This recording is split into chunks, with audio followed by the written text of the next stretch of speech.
Le couple présidentiel a visité le mémorial dédié aux victimes de l'école primaire Robb, où un jeune homme de 18 ans, armé d'un fusil d'assaut et de plus d'1 millier de balles, s'était barricadé dans une salle de classe avant de tirer sur les élèves et leurs enseignants.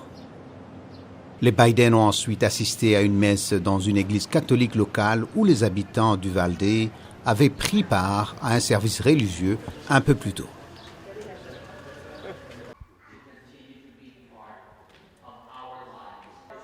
Face à la tragédie, ils se sont encouragés mutuellement. George est un habitant d'Uvalde. Peut-être qu'il faut un certain contrôle des armes, absolument la santé mentale. C'est difficile à dire. Je suis moi-même un avide possesseur d'armes à feu. George estime qu'il est peut-être temps d'imposer quelques restrictions. Un autre propriétaire d'armes à feu est du même avis. Vous n'êtes pas en sécurité à l'école. Ma femme est enseignante au lycée et je crains pour elle, vous voyez. Vous ne savez plus ce qui va advenir. Si cela arrive ici, cela peut arriver n'importe où.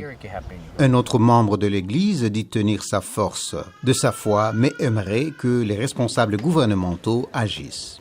Nous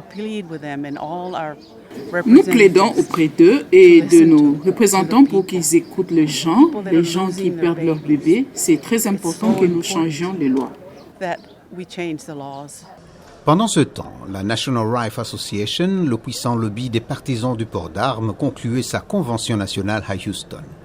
Le groupe qui s'oppose à toute restriction sur les fusils d'assaut est politiquement très influent dans les États comme le Texas.